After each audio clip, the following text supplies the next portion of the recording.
What's up, Yoon-Fam? It is I, Mark Yoon. Hey guys, so in today's video I wanted to talk about something that I was mentioning on my live stream this past Saturday. If you guys don't know, I usually stream live on Saturdays, and then we do members only play sessions afterwards. In this play session, we actually talked about a bunch of stuff regarding Season 3, and I think the biggest thing that we talked about the most was the process in which a big publisher like Bandai Namco would approve or disapprove a season pass. And there's a lot that actually goes into that behind the scenes, but I wanted to share my thoughts on a little bit of just the process so that we can kind of understand where they're coming from or see the likelihood of Season Pass 3 actually coming to fruition or if it's being pushed back. So a lot of people I've noticed would say, well, they're just pushing it back because of the pandemic. But the problem with that lies about approval. So there's a release time plan that Bandai Namco, the big publisher, gives to all of their games where they release during certain times during the year.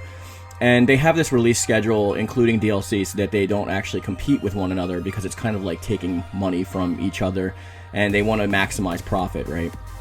So the way you maximize profit is having a release window schedule so that you know you have a constant inflow of money and you're not having any like negative crossover.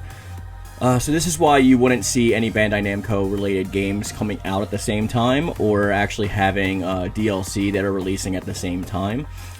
So it'd be very unlikely for you to see, like, let's say Tekken Season Pass 4 come out or be announced around the same time as like Soul Calibur Season 3. These schedules have already been put in place, and obviously since Project Soul is a little bit smaller of a development team, they have a little bit less resources, especially with the lockdown in Japan, to actually finish or come to completion with their newer projects. So Season 3 presents a little bit of a problem, because even if Season 3 was approved by Bandai Namco initially, we're not exactly sure if they're following the proper timeline. So if they're going past their timeline that they were allotted for Season 2, and they didn't meet their allotment time for Season 3, then they'd have to submit that season again for reapproval, because it would have to be aligned during a different time slot now, and it has to go back into the rest of the fray. So if that time slot is open and available, then it could see another approval with maybe a more scrutinized release window. So with Season 2, obviously, when we got hit with the problems that the world was facing at the time, and still, that the characters were releasing very sporadically, like away from each other. So we had like 4 months in between each character's release. So for the 4 characters to come out in that season, it took about a year. And that's a long time for a season pass to come to completion. So if we're talking about Season 3 was supposed to be announced, let's say, like a month or 2 ago, because Hwang Sung-young came out, I believe, 4 months ago now, and maybe 3, but it might be 4 months ago, then we should be seeing an announcement around now, right? And WePlay is still going on. Well, as of today, Monday, it should be finished. So if there is any announcement, then I will obviously do an update video on that on Tuesday. But if we don't see it, it could possibly be that Season 2 just possibly took too long. Now, this doesn't mean that a season could completely be canceled, because you could say, well, let's push it back, right? Well, how far back does that time slot go? Because especially with the next generation that has now become the current generation, we have a lot of games slotted for coming out for Bandai Namco. There's like Scarlet Nexus and a bunch of other stuff. There's that, I forget that new game. The new game by CC2, the Demon Slayer game. There's a lot of games like that are actually coming out, along with seasons from Tekken and those of that ilk. So whether they were actually approved to fit into that slot or not is a completely different scenario. We're just not sure. Now, another thing that could negatively affect it would be the actual guest character. So guest characters are released in a very specific fashion for Soul Calibur, and it usually has to do with cross-promotion. So the things have to be current and up to date, or something upcoming, in order for B qualifications for a guest character, and it's usually the main protagonist. Almost 99.8% of the time, with the exception being Vader in Soul Calibur 4. So with that being said, there's like a lot of different procurement options and licensing issues of like the character is going to be supported and a license is going to be active from this time to this time through Bandai Namco. So if they exceeded that, like let's say Season 3 was supposed to come out 6 months ago and Season 2 was supposed to be done already, then they'd have to procure a new license to exceed that new timeline and where they're allowed to sell the character that the rights are owned by somebody else. Now, the character being in the game is a totally different story from actually selling that character, because when they're selling that character, they have to have a license active with that company, which is why if you go on PS3 or whatever, Xbox 360, you can look for the DLC for Soul Calibur 4, whichever version you had. It could be either Vader or Yoda, and you won't find the opposite character that was DLC on each console because it's been taken down due to licensing.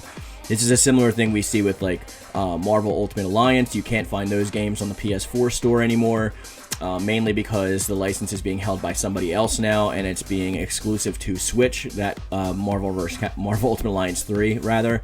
So there's a lot of licensing issues that are involved as well.